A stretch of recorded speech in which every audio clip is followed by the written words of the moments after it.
لا يستوي الخبيث والطيب ولو أعجبك كثرة الخبيث فاتقوا الله يا أولي الألباب لعلكم تفلحون يا أيها الذين آمنوا لا تسألوا عن أشياء إن تبد لكم تسؤكم وإن تسألوا عنها حين ينزل القرآن تبد لكم عفى الله عنها والله غفور حليم قد سألها قوم من قبلكم ثم أصبحوا بها كافرين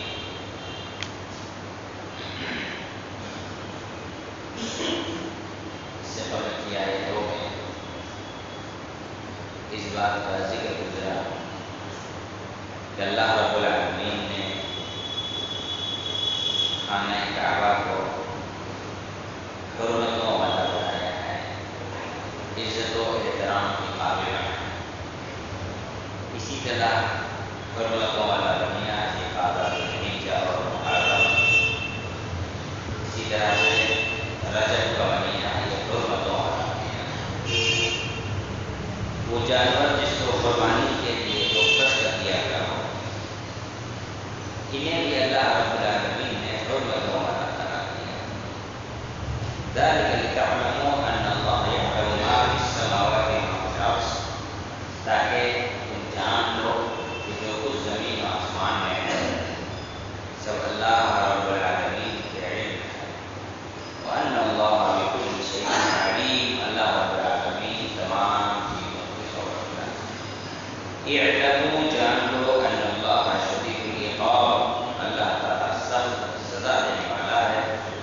وان اللہ غفور رحیم، ساتھ ہی اللہ رب العالمین معاف کرنے والا رحم کرنے والا ہے۔ اس کے بعد اللہ رب العالمین نے فرمایا ما علی الرسول الا البلاغ، ہمارے رسول کی ذمہ داری صرف پہنچا دینا ہے۔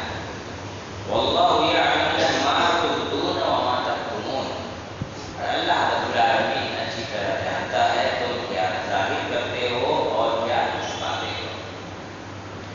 یعنی جب اللہ کے رسول صلی اللہ علیہ وسلم کی کوئی بات آ جائے، رسول اللہ صلی اللہ علیہ وسلم کا کوئی حکم آ جائے، تو ایسی صورت میں کوئی آدمی اگر اس پر عمل نہیں کرتا، کہتا ہے میری یہ مجبوری ہے، میرے ساتھ یہ پریشانی ہے، میرے ساتھ یہ مسئلہ ہے، مجھے یہ پرابلمس ہیں، تو اللہ رب العالمین نے فرمایا کہ ہمارے رسول کا کام صرف اتنا ہے کہ تمہیں بتا دیں بس۔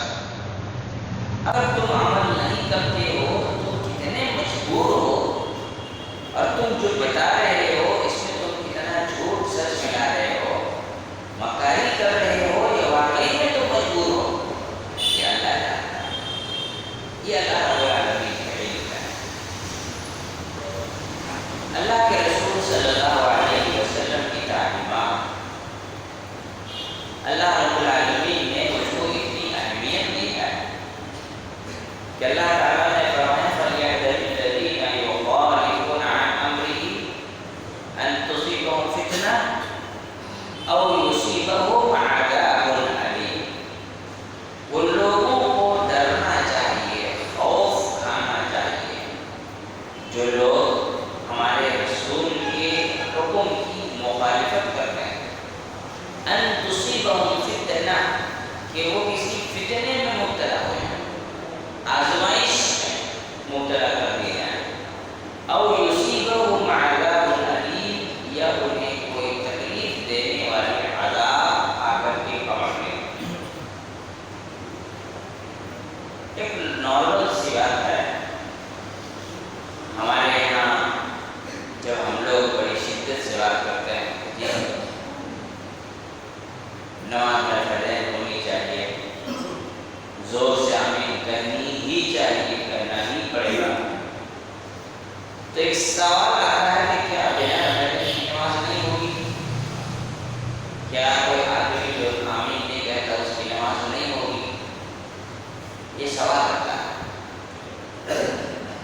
بھائی اگر اس طرح سے کوئی عبادت کرتا ہے کہ کس کس چیز کو کرنے سے نماز ہوگی اور کن کن چیزوں کو نہیں کرنے سے نماز میں کوئی فرق نہیں پڑتا، تب تو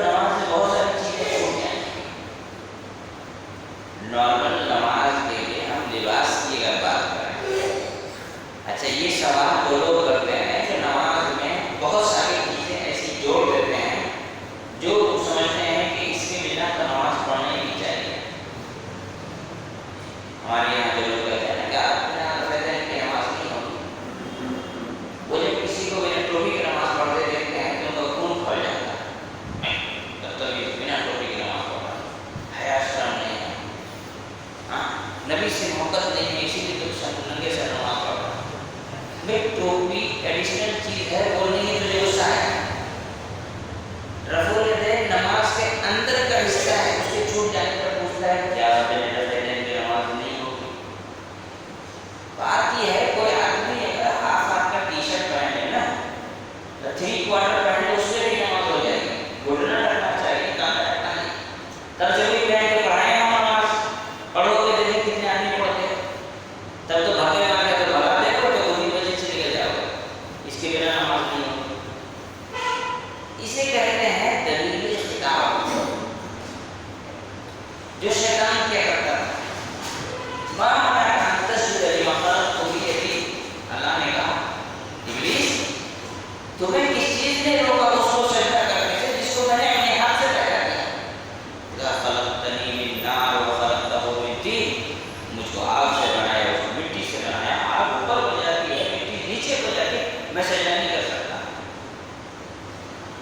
یہ اللہ کا حکم ہے، کرنا ہے. بس لاجک ڈھونڈنے کی ضرورت نہیں ہے. اور جو یہ پوچھتے ہیں کہ اس کے بغیر نماز ہوگی کہ نہیں ہوگی، اس سے رہتے ہیں حذیفہ رضی اللہ تعالیٰ عنہ کا فتویٰ بہت زبردست ہے جو صحیح بخاری میں ہے. حضرت حذیفہ رضی اللہ تعالیٰ عنہ مسجد میں بیٹھے تھے، ایک آدمی آیا نماز پڑھنے کے لیے، ایک دم ٹاپ کلاس کی اسپیڈ میں نماز پڑھا. کہتے ہیں حضرت حذیفہ کے بارے میں راوی لا یتم رکوعہ ولا سجودہ، رکوع سجدے کھٹا کھٹ مار رہا ہے. جب وہ نماز پڑھ لیا تو حذیفہ نے بولا ادھر آیا. لما سمعت، کیا کر رہا تھا؟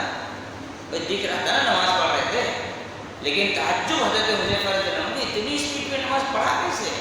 لما سمعت، کیا کر رہا تھا؟ كنت اصلی، میں تو نماز پڑھ رہا تھا.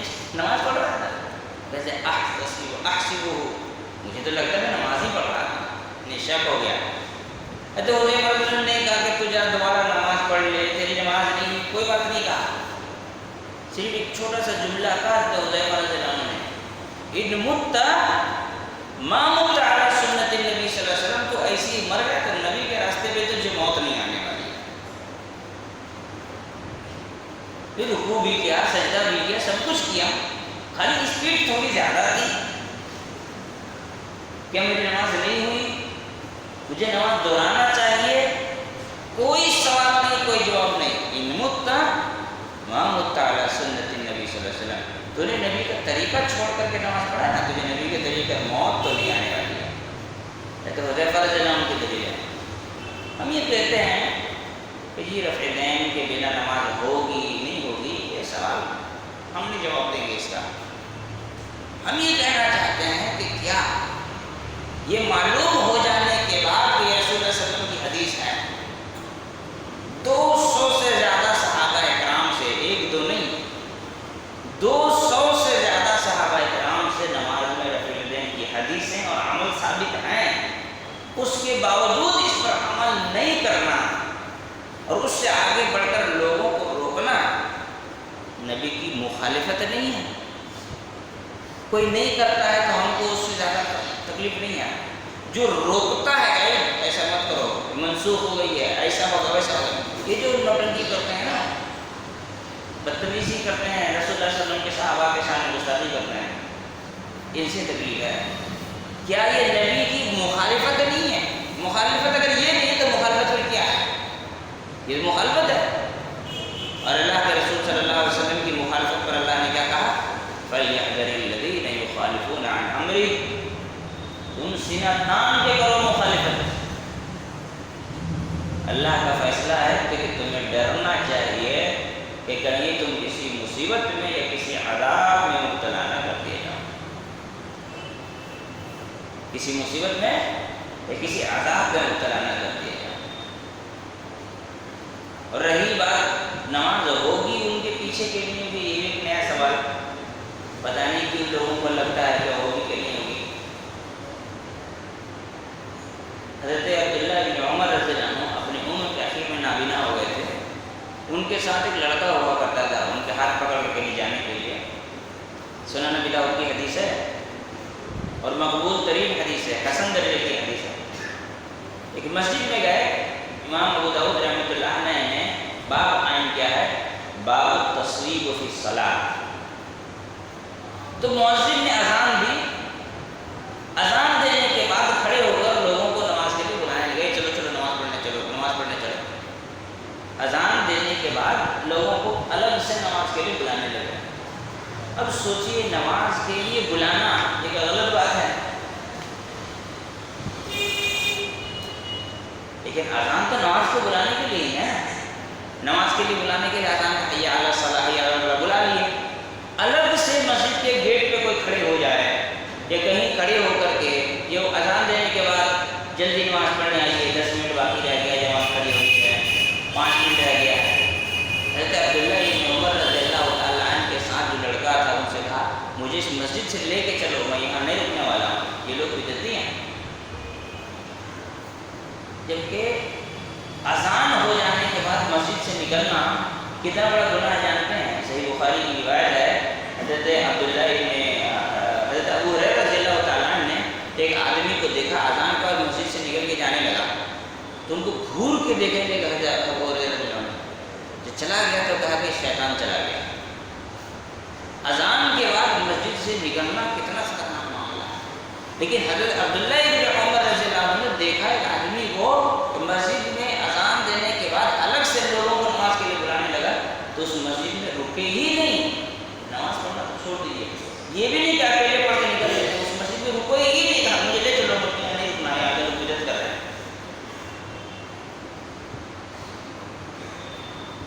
ہوتی ہے، ہم کو نہیں پتا بھائی ہوتی ہے کہ نہیں ہوتی ہے۔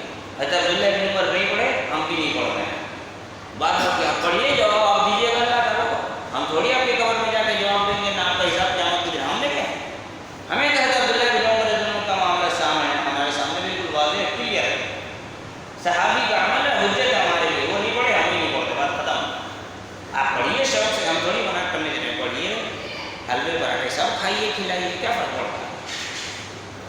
تو اللہ تعالیٰ نے کیا کہا ما علی رسول الا البلاغ، ہمارے رسول کا کام سے پہنچاتے ہیں، بس ہم بھی پہنچا دیے۔ واللہ یعلم ما تبدون وما تکتمون، نہیں پڑھیں گے تو کیا ہوگا، دعوت و تبلیغ کیسے کریں گے، پیار سے بلانا چاہیے، محبت کا مظاہرہ کرنا چاہیے۔ واللہ یعلم ما تبدون وما تکتمون، تم کیا بول رہے ہو، کیا بولنا چاہتے ہو، تمہارے دل میں کیا ہے اور تمہاری زبان پر کیا ہے، یہ سب اللہ تعالیٰ جانتا ہے، اس کی صفائی ہمیں مت دو، اس کی صفائی دینے کی ضرورت نہیں ہے۔ آپ کتنے سچے ہیں اس معاملے میں اور کتنے جھوٹے ہیں، آپ جو اسباب بیان کر رہے ہیں، جو ریزنس دے رہے ہیں کہ وہاں ہم جاتے ہیں اس لیے ہیں اس لیے ہیں، ہم نے تھوڑی پوچھا آپ سے کیوں جاتے ہو، مت جائے کرو، نہیں ہم نے کبھی نہیں کہا کیوں جاتے ہو۔ واللہ یعلم ما تبدون وما تکتمون، تم جو کہنا چاہتے ہو، جو کہہ رہے ہو، دل میں کیا ہے، زبان میں کیا ہے، نیت کیا ہے، ارادہ کیا ہے، وہ اللہ جانتا ہے، قیامت کے دن اللہ تم سے حساب لے گا، ہم اس کے حساب نہیں دے پائے۔ دوسری آیت جو اللہ رب العالمین نے یہاں بیان کی سورہ مائدہ کی 100 نمبر آیت، قل آپ کہہ دیجیے لا یستوی الخبیث والطیب، پاک اور ناپاک برابر نہیں ہو سکتے، ولو اعجبک کثرۃ الخبیث، اگرچہ کہ آپ کو ناپاکی کی کثرت زیادہ نظر آئے۔ فاتقوا اللہ یا اولی الالباب لعلکم تفلحون، اے سمجھدار لوگو اللہ تعالیٰ سے ڈرو تاکہ تم کامیاب ہو جاؤ۔ یا اللہ تعالیٰ نے کیا کہا، لا یستوی خبیث والطیب، خبیث چیزیں، ناپاک، گندگیاں، یہ پاکیزہ کے مقابلے میں زیادہ ہوں گی ہمیشہ، لیکن ان دونوں کی حیثیت اللہ کے یہاں برابر نہیں ہے۔ اب دیکھیے قیامت کے دن جو لوگ جنت و جہنم میں داخل کیے جائیں گے ان کی پرسنٹیج کیا ہوگی جانتے ہیں؟ 1% نہیں ہوگی، 0.01%۔ 1000 میں ایک آدمی جنت جائے گا، آدم علیہ السلام سے لے کے قیامت کی صبح تک جتنے لوگ پیدا ہوں گے ان سبھی لوگوں کو اکٹھا کر کے ریشو کتنی ہوگی؟ 1000 میں 1 آدمی۔ اس حدیث کو یوں سمجھے، اللہ کے رسول صلی اللہ علیہ وسلم نے فرمایا عُرِضَتْ عَلَيَّ الْأُمَمُ فَنَبِيٌّ مَعَهُ رَهْطٌ وَنَبِيٌّ مَعَهُ رَجُلَانُ وَثَلَاثَةُ أَرْجُلٍ وَنَبِيٌّ لَيْسَ مَعَهُ أَحَدٌ۔ مجھے تمام نبی اور ان کے امتیوں کو دکھایا گیا تو کچھ نبی ہیں جن کے ساتھ صرف 10 آدمی ہیں، ظاہر سی بات ان کے قوم میں تو 10 ہی آدمی نہیں رہے ہوں گے۔ اگر 2000 آدمی ان کے قوم میں رہے ہوں گے، صرف مسلمان 10 ہوئے ہوں تو وَنَبِيٌّ مَعَهُ رَجُلٌ أَوْ رَجُلَانُ، کچھ نبی ایسے ہوں گے جن کے ساتھ 1 آدمی، کسی کے ساتھ 2 آدمی۔ ظاہر سی بات ہے وہ 1-2 آدمی کے لیے تو نبی نہیں بنایا گیا تھا، کتنے سالوں میں سے کتنے نہیں ہوں گے؟ وَرَجُلٌ وَنَبِيٌّ لَيْسَ مَعَهُ أَحَدٌ، کچھ نبی تو ایسے تھے جو اکیلے تھے، ان کے ساتھ کوئی تھا ہی نہیں۔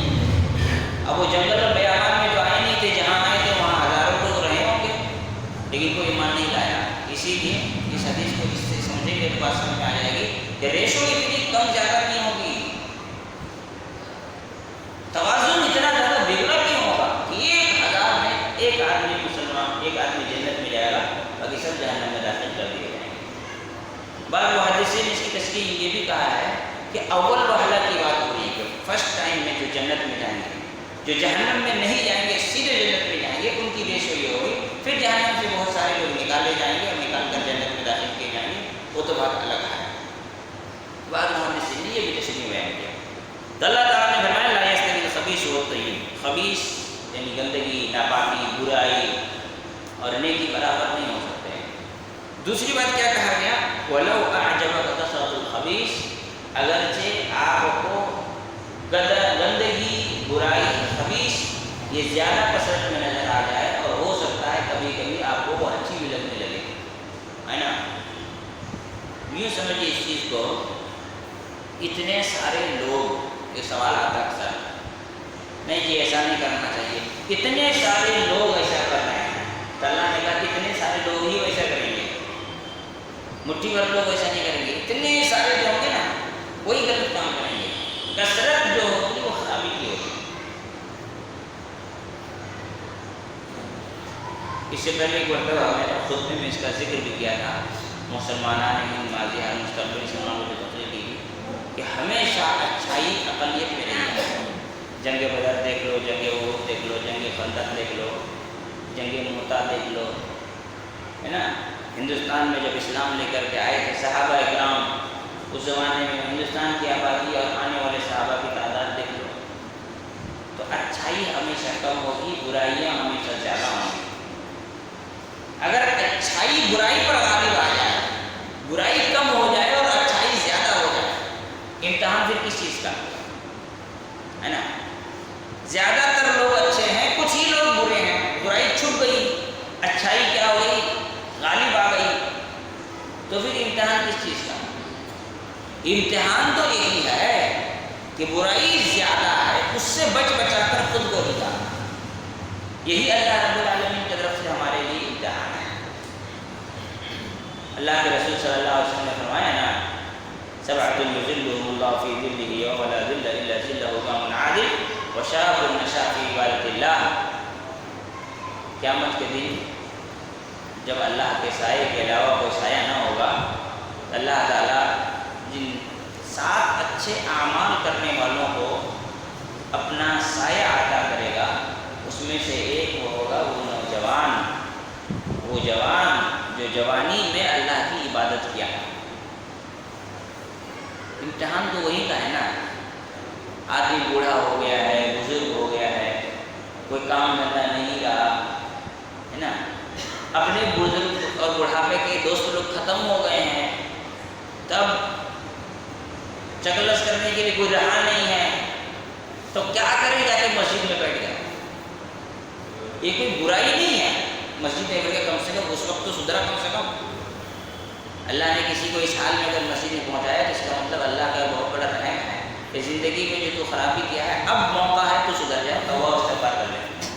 لیکن جوانی میں دوستوں کی لمبی لائن ہے، مستی کرنے کے لیے کچھ ہے، کمانے کا ٹینشن نہیں ہے، باپ کما رہا ہے، کھانے کو مل رہا ہے، کپڑے مل رہے ہیں، اب صرف ایک مستی کرو، تو یہ امتحان ہے۔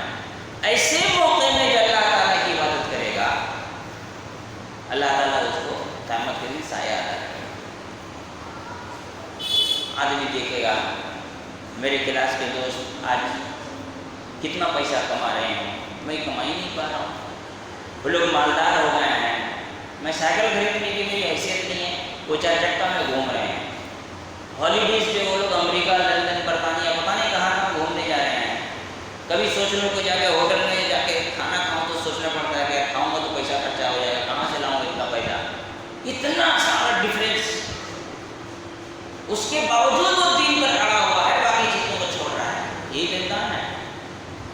اگر اس کے ارد گرد اس طرح بدماش، بدتمیز اور نالائق لوگ نہیں ہوں گے تو اس کے لیے دین پر عمل کرنا آسان ہو جائے گا، اور اس قسم کے لوگ اس کے ارد گرد رہتے ہوئے وہ دین پر عمل کریں تو یہ امتحان ہے۔ اسی لیے اللہ رب العالمین نے فرمایا کہ لا یستوی الخبیث والطیب، پاک و ناپاک کبھی بھی برابر نہیں ہو سکتے۔ بڑی خوبصورت بات اللہ تعالیٰ نے تیسرے بارے میں بیان کیا ہے، الذین ينفقون اموالهم فی سبیل اللہ ثم لا یتبعون ما انفقوا منا ولا اذى لهم اجرهم عند ربهم ولا خوف علیہم ولا هم يحزنون قول معروف ومغفرة خیر من صدقة یتبعها اذى واللہ غنی حلیم۔ کہ جو لوگ صدقہ کرتے ہیں، خیرات کرتے ہیں، اس کے بعد احسان نہیں جتلاتے، سامنے والے کو تکلیف نہیں دیتے، احسان کرنے کے بعد سوچتے ہیں کہ مجھے کچھ تکلیف دینے کا حق بنتا ہے اس لیے کہ میں نے احسان کیا، ایسا نہیں کرتے ہیں، ان کے لیے اجر ہے۔ اس کے بعد ہمیں جو چلتا ہے قول معروف ومغفرۃ خیر من صدقۃ یتبعها اذى۔ وہ آدمی لاکھوں کروڑ روپے صدقہ خیرات کرتا ہے، لیکن اس صدقہ و خیرات کی وجہ سے اس کے اندر اکڑ، غرور، تکبر، گھمنڈ پیدا ہو جائے، اس کے مقابلے میں کوئی آدمی غریب، فقیر، مسکین ہو، کسی کو معاف کر دے، کسی کے گناہوں کو نظر انداز کر دے، تو اس کے لیے زیادہ اجر و ثواب ہے اللہ رب العالمین کے ہاں۔ قول معروف و مغفرۃ، اچھی باتیں، دین کی، ایمان کی، حفاظت کی باتیں، سماج و معاشرے کے لیے جو باتیں اچھی ہو سکتی ہیں وہ باتیں ہیں، اور لوگوں کے خطاؤں کو معاف کر دینا، یہ ان صدقات سے بہتر ہے جن صدقات کے بعد انسان دوسروں کو تکلیف پہنچاتا ہے۔ اس کا کیا مطلب ہوا؟ نیکیوں کو اس کے وسعت، اس کی تعداد، اس کی کوانٹٹی کے ذریعے اللہ تعالیٰ نہیں ناپتا ہے، بلکہ نیکی کرنے والے کے حالات پر اس نیکی کے اثرات کو اللہ تعالیٰ دیکھتا ہے۔ اللہ کے رسول صلی اللہ علیہ وسلم نے کیا فرمایا؟ لو ان احدکم انفق مثل احد ذهبا، اگر تم میں سے کوئی آدمی احد پہاڑ کے برابر میں سونا خرچ کر دے، لم تعدلوا، تو وہ برابر نہیں کر سکتے، کس کے برابر نہیں کر سکتے؟ کہ مدہ اور نصیفہ، ان کے ایک مد یا آدھے مد جو خرچ کیا ہے انہوں نے اللہ کی راہ میں، اس کی برابری نہیں کر سکتے۔ خود پہاڑ کہاں ہے اور ایک دو مٹھی چاول کہاں ہے؟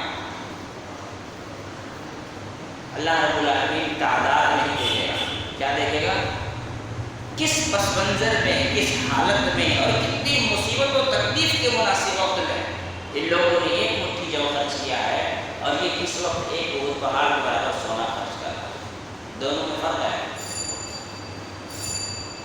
اسی لیے اللہ رب العالمین نے فرمایا کہ نیکی اور برائی کبھی برابر نہیں ہو سکتے۔ اگرچہ کہ برائی کی کثرت آپ کو کھا جائے یا بہت زیادہ تعداد میں ہو، فاتقوا اللہ، تو اللہ رب العالمین سے ڈرو، یا اولی الالباب، اے سمجھدار لوگو، لعلکم تفلحون، تاکہ تم کامیاب ہو جاؤ۔ یا ایھا الذین آمنوا، اے وہ لوگ، لا تسألوا عن اشیاء، چیزوں کے بارے میں زیادہ مت پوچھا کرو، ان تبد لکم تسؤکم، اگر بتا دیا جائے تو تمہارے لیے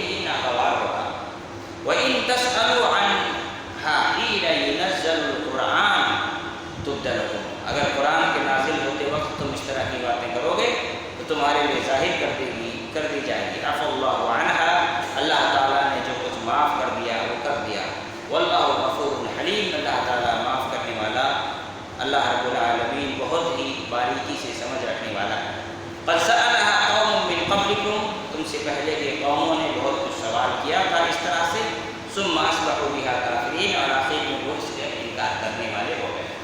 یہ آیت کیا ہے؟ یہ آیت ان لوگوں کے لیے ہے جو بلا وجہ کے سوالات کرتے ہیں، ضرورت کے بنا سوال کرتے ہیں۔ اللہ نے فرمایا کہ ان چیزوں کے بارے میں سوال نہ کرو جن کے بارے میں تمہیں کچھ نہیں بتایا گیا ہے نا، جن چیزوں کے بارے میں نہیں بتایا گیا ان چیزوں کے بارے میں سوال نہ کرو۔ یہ لوگوں کے عام معاملات کے بارے میں، اس لیے کہ اگر اس کے بارے میں کچھ بول دیا جائے گا تو یہ تمہارے لیے مشکل کا ذریعہ ہو جائے گا۔ مثال کے طور پر اللہ کے رسول صلی اللہ علیہ وسلم ایک مرتبہ نصیحت کر رہے تھے، نصیحت کرتے ہوئے کہا کہ اللہ تعالیٰ نے تمہارے اوپر حج فرض کیا ہے۔ تو ایک صحابی نے کہا کہ ہر سال حج فرض ہے؟ اللہ کے رسول خاموش ہے، ان کو لگا کہ بات تو کلیئر ہو جائے گی نا، ہر سال فرض ہے، پھر اللہ کے رسول خاموش ہے۔ پھر انہوں نے تیسری بار پوچھا کہ اللہ کے رسول صلی اللہ علیہ وسلم کیا یہ حج ہر سال فرض ہے؟ رسول اللہ علیہ وسلم پھر خاموش رہے۔ کچھ دیر بعد اللہ کے رسول صلی اللہ علیہ وسلم نے کہا کہ اگر میں بول دیتا ہر سال فرض ہے تو کیا ہوتا؟ تم طاقت رکھتے ہر سال حج کرنے کی، اور میں اگر ہاں کہہ دیتا تو ظاہر سی بات ہے واجب تو ہو ہی جاتی تمہارے لیے۔ اسی لیے جن چیزوں کے بارے میں نہ بتایا جائے ان چیزوں پر سوال نہ کیا کرو، خاموش رہا۔ یہ اللہ کے رسول صلی اللہ علیہ وسلم کا واقعہ ہے۔ خصوصیت کے ساتھ یہ اس زمانے میں ممنوع تھا جب قرآن کا نزول ہو رہا تھا، کیونکہ آدمی کوئی زیادہ سوال کرے اور اللہ تعالیٰ اس پر کوئی حکم نازل کر دے، اس بات کے سمجھانا ممکن ہے۔ لیکن آج تو حکم نازل ہونے والے نہیں ہیں، پھر بھی آج کی تاریخ میں زیادہ سوال سے انسان کو پرہیز کرنا چاہیے۔ یہ اللہ رب العالمین کو ناپسند ہے۔ ہمارے یہاں لوگ بہت زیادہ سمجھدار بننے کی جب کوشش کرتے ہیں تو ایسی صورت میں اسی قسم کے سوال کرتے ہیں۔ ایک آدمی تقلید واجب ہے اس پہ تقلید کر رہا تھا، تقلید واجب ہے اس کی تقلید کریں گے، تو تقلید میں ایسے ایسے سوال کرنے لگے جس کا کوئی حد اور انتہا نہیں ہے، جس کو آپ لوگ کیا کہتے ہیں ہائپوتھیٹیکل کوسچنس، ہے نا، یعنی ایسا سوال جو ہوا نہیں ہے لیکن وہ پوچھ رہا ہے۔ مثال کے طور پر ایک بات بتائیے، اگر دو بچے ایک ساتھ پیدا ہوئے، دونوں کا سر ایک دوسرے سے جڑا ہوا ہے، ٹھیک ہے، آپریشن کر کے اگر الگ کریں گے دونوں مر جائیں گے، جان بچانے کے لیے ویسی زندہ چھوڑ دیا گیا، اب دونوں جوان ہو گئے، تو ان کی شادی کیسے ہوگی؟ اب یہ تکلیف سے ثابت کریں گے، اس کے لیے تکلیف واجب ہے، کیونکہ اس سوال کا جب قرآن حدیث میں نہیں ہے۔ سوال کا زبردست سوال بیان ہے نا۔ اچھا ایک بات بتائیے، کوئی چاند پر چلا جائے تو نماز کیسے پڑھے گا؟ سوال، اس کا جواب نہیں ہے، قرآن حدیث ہے۔ اس طرح کے سوالات بیان کر کے وہ ثابت کرنا چاہتے ہیں ہمیں بہت علم ہے۔ کبھی کبھی علم کا زیادہ مظاہرہ کرنا اس کے لیے کبھی سامنے والے کے لیے نقصان دہ ہو جاتا ہے نا۔ ایک لڑکا تھا، وہ تقدیر کے معاملے میں بڑے مولانا سے سوال کر لیا، بڑے مولانا نے تقدیر آدھا گھنٹہ سمجھایا، اتنے سارے علماء کے اقوال بیان کی وہ کنفیوز ہو گیا۔ اسی لیے ہمیں کہتے ہیں جو زبان اور جس طرح کی بات آدمی سمجھے اسی طرح کا کرنا چاہیے، مطلب ہائی لیول کی باتیں کرنے سے سامنے والوں کا کنفیوز ہو جائے گا۔ اب وہ کبھی تقدیر کے انکار کی طرف لڑک جاتا ہے تو کبھی تقدیر میں مجبوری کی طرف لڑک جاتا ہے، اس کو سمجھ ہی نہیں آیا۔ تو اس طرح کی جو چیزیں ہوتی ہیں، ضرورت سے زیادہ کسی چیز کے بارے میں گہرائی ثابت کرنا، زیادہ گہرائی کے ساتھ اسے سمجھانا، ظاہر سی بات ہے ایک آدمی 15 سال تک مدرسے میں کسی مسئلے کو پڑھا ہے، اس کے اندر جو مضبوطی ہوگی، لڑکا جو بھی نیا نیا دین کی طرف آیا ہے اس کے اندر وہ مضبوطی نہیں ہوگی۔ اب وہ 15 سال والا چیپٹر اس کو پڑھا دیجیے گا تو ظاہر سی بات ہے اور تو ہوگا ہی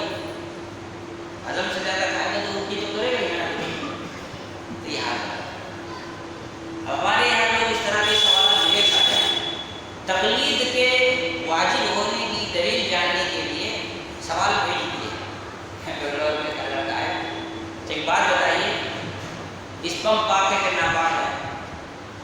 یہ کون سا سوال ہے بھائی؟ ہم اس کو تھوڑا الگ انداز میں بات بتا، اگر بول دیں کہ پاک ہے تو اس کو شربت پیے گا،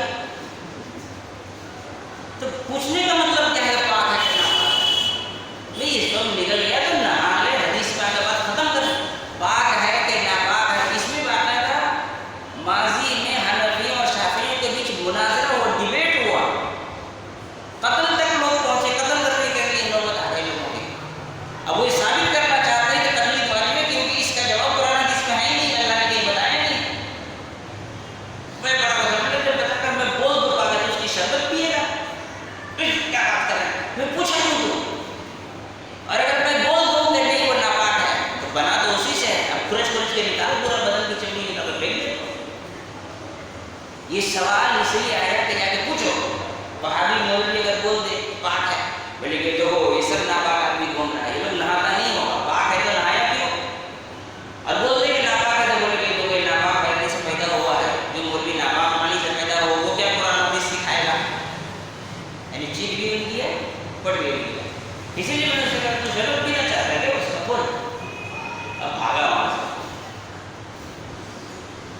شریعت نے اوٹ پٹانے قسم کے سوالات سے اسی لیے منع کیا، جس کو دیکھو حلول جلول سوال کرنے میں لگا، وہ جتنا تم کو ضرورت ہو اتنا پوچھو۔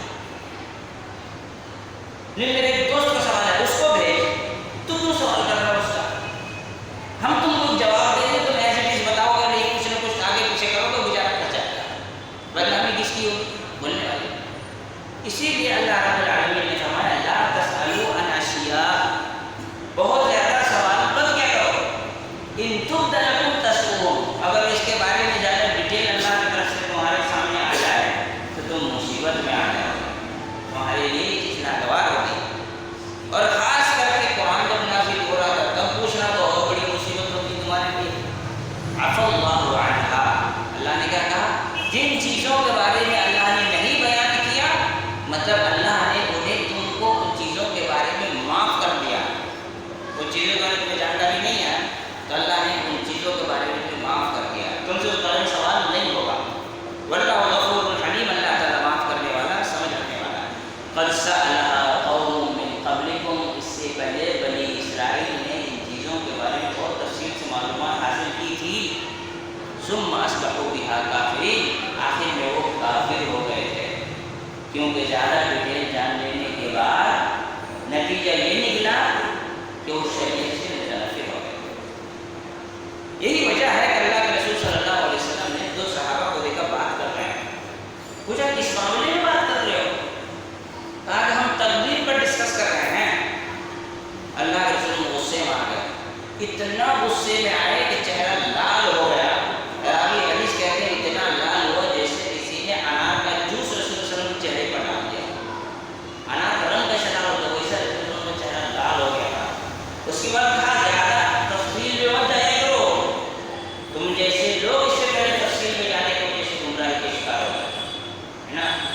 اسی لیے آدمی کو زیادہ شریعت کے معاملے میں اور گریز کرنے سے پرہیز کرنا چاہیے، جب تک وہ معاملہ آپ کے سامنے پیش نہ ہو۔ حضرت عبداللہ بن عباس رضی اللہ عنہ کے پاس ایک آدمی آیا ایک سوال کرنے کے لیے، تو حضرت عبداللہ بن عباس نے کہا حدث هذا الامر، کیا یہ واقعہ پیش آ چکا ہے؟ اس نے کہا نہیں، میں پوچھ رہا ہوں کہ اگر ایسا ہوا تو میں کیا کروں؟ تو کہا کہ جب ہو جائے گا تب پوچھنے آنا، پہلے مت پوچھو، یہ شریعت کا تقاضا نہیں ہے، ایسے کرنے کی اجازت دین میں نہیں۔ تو انسان کو چاہیے کہ بلا وجہ کے فضول کے سوال سے انسان پرہیز کرے، جتنا زیادہ انسان سوال کرے گا اتنا زیادہ مصیبت میں آئے گا۔ لیکن یہ بات بھی جاننا ضروری ہے کہ جس چیز کی آپ کو ضرورت ہو اس کے بارے میں بھی مکمل جانکاری ضروری ہے۔ آپ کو ضرورت نہیں تو آپ مت جانیں، جب آپ